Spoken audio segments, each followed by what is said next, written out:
ചിലവ് ചുരുക്കി രാജ്യത്തെ കൂടുതൽ സുരക്ഷിതമാക്കുവാനുള്ള ട്രംപിന്റെ ശ്രമങ്ങളെല്ലാം അമേരിക്കയ്ക്ക് മേൽ തന്നെ വൻ തിരിച്ചടിയായി മാറിയിരിക്കുകയാണ്. എല്ലാത്തിനും പുറമെ സാമ്പത്തിക മാന്ദ്യം വരെ അമേരിക്ക കാത്തു നിൽക്കുകയാണ്. ചിലവ് ചുരുക്കി ലാഭം മാത്രം നേടാൻ അധികാരം കൊടുത്ത ഗവൺമെന്റ് എഫിഷ്യൻസി ഡിപ്പാർട്ട്മെന്റ് തലവൻ മസ്കിന് ശരിക്കും സ്വന്തം ഓഹരി തന്നെ പിടിച്ചു നിർത്താൻ പറ്റാത്ത അവസ്ഥയിലാണ് കാര്യങ്ങളെല്ലാം നിലവിൽ മുന്നോട്ട് പോയിക്കൊണ്ടിരിക്കുന്നത്. ഇപ്പോൾ പുറത്തുവരുന്ന റിപ്പോർട്ടുകളെല്ലാം സൂചിപ്പിക്കുന്നത് ഉന്നത വിദ്യാഭ്യാസത്തിനുള്ള ഫണ്ട് വെട്ടിക്കുറയ്ക്കുമെന്നുള്ള ട്രംപിന്റെ ഭീഷണിയെ തുടർന്ന് അമേരിക്കയിലെ മുൻനിര സർവകലാശാലകൾ നിയമനങ്ങൾ മരവിപ്പിച്ചു തുടങ്ങിയതായിട്ടാണ്. ഹാർവാർഡ് സർവകലാശാലയും പെൻസിൽവാനിയ സർവകലാശാലയുമാണ് ഫാക്കൽറ്റി നിയമനം നിലവിൽ നിർത്തലാക്കിയിരിക്കുന്നത്. ഗവേഷണ ഫണ്ടിങ്ങിൽ വൻതോതിലുള്ള സാമ്പത്തിക വെട്ടിക്കുറവ് ഏർപ്പെടുത്തുമെന്ന ട്രംപിന്റെ ഭീഷണിയെ തുടർന്ന് അനിശ്ചിതത്വം നിലനിൽക്കുന്നുണ്ട്. ഇതിനെ തുടർന്ന് നിയമന മരവിപ്പിക്കൽ ഏർപ്പെടുത്തുന്ന അമേരിക്കൻ സർവകലാശാലയുടെ പട്ടികയിൽ പുതുതായി ചേർന്നവയുമാണ് ഇവ.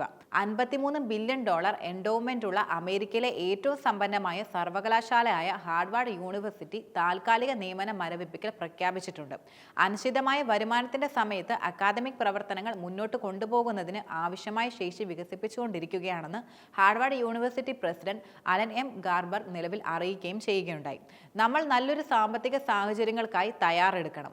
തന്ത്രപരമായ ക്രമീകരണങ്ങൾ തിരിച്ചറിയാനും നടപ്പിലാക്കാനും സമയമെടുക്കുമെന്നും അദ്ദേഹം പറഞ്ഞതായിട്ടാണ് ബ്ലൂംബർഗ് റിപ്പോർട്ട് ചെയ്യുന്നത്.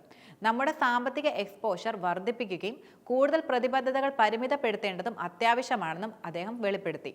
രാജ്യത്തുടനീളമുള്ള സർവകലാശാലകൾ അതിവേഗം മാറിക്കൊണ്ടിരിക്കുന്ന ഫെഡറൽ നയങ്ങൾ കാരണം ഗണ്യമായ സാമ്പത്തിക അനിശ്ചിതത്വങ്ങൾ നേരിടുന്നുവെന്നും അദ്ദേഹം ശക്തമായി തന്നെ കുറ്റപ്പെടുത്തുകയുണ്ടായി.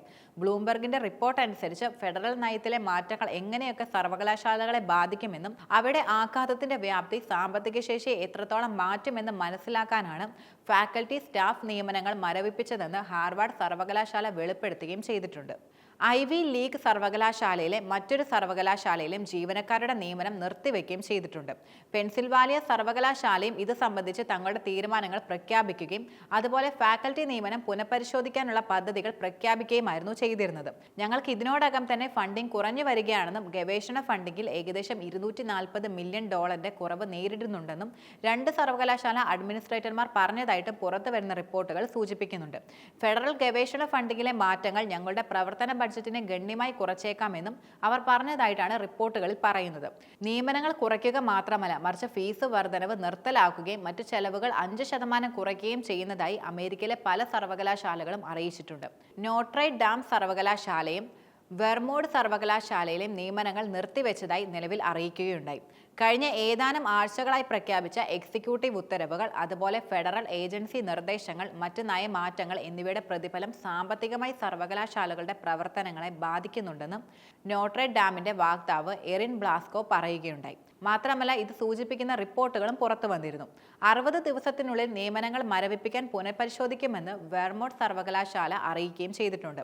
ഉന്നത വിദ്യാഭ്യാസത്തിനുള്ള ഫണ്ട് വെട്ടിക്കുറയ്ക്കുമെന്ന് ട്രംപ് ഭീഷണിപ്പെടുത്തിയതിനെ തുടർന്ന് അമേരിക്കൻ സർവകലാശാലകൾ വൻ സമ്മർദ്ദത്തിലാണെന്നാണ് ഇതിൽ നിന്നെല്ലാം വ്യക്തമാകുന്ന കാര്യം. ഗവേഷണത്തിനും പഠനത്തിനുമായി നാഷണൽ ഇൻസ്റ്റിറ്റ്യൂട്ട് ഓഫ് ഹെൽത്ത് നൽകുന്ന ഗ്രാന്റ് ഫണ്ടിങ്ങിൽ അമേരിക്കയിലെ മുൻനിര സ്ഥാപനങ്ങൾക്കും ദശലക്ഷക്കണക്കിന് ഡോളർ നഷ്ടം ഉണ്ടാകുവാനും സാധ്യതയുണ്ട്. കഴിഞ്ഞ മാസം ഫെഡറൽ ഏജൻസി തങ്ങളുടെ ഫെഡറൽ ഗ്രാന്റ് ഫണ്ടിംഗ് കുറച്ചുകൊണ്ട് $4 ബില്യൺ ലഭിക്കുമെന്ന് പ്രതീക്ഷിക്കുന്നതായി പ്രഖ്യാപിക്കുകയും ചെയ്തിരുന്നു. സർവകലാശാലകളിലും ഗവേഷണ കേന്ദ്രങ്ങളിലും യൂട്ടിലിറ്റികളും അഡ്മിനിസ്ട്രേറ്റീവ് സ്റ്റാഫും ഉൾപ്പെടെയുള്ള ഗവേഷണത്തിനുള്ള പരോക്ഷമായ ചെലവുകൾ കുറയ്ക്കുമെന്നും ഇൻസ്റ്റിറ്റ്യൂട്ട് ഓഫ് ഹെൽത്ത് വെളിപ്പെടുത്തുകയുണ്ടായി. ഈ നീക്കത്തിനെതിരെ വൻ പ്രതിഷേധങ്ങളും കേസുകളുമൊക്കെ അമേരിക്കയിൽ ഇതിനോടകം തന്നെ കാര്യമായി വരികയും ചെയ്തിട്ടുണ്ട്. അതുമാത്രമല്ല, മറിച്ച് പാലസ്തീൻ അനുകൂല പ്രതിഷേധങ്ങൾ അരങ്ങേറിയ പല വിദ്യാഭ്യാസ ഇടങ്ങളിലും ട്രംപ് തന്റെ ഫണ്ടിംഗ് മരവിപ്പിക്കൽ നടപടി കൊണ്ടുവരുന്ന നടപടിയായിരുന്നു പ്രധാനമായിട്ടും കൈക്കൊണ്ടിരുന്നത്.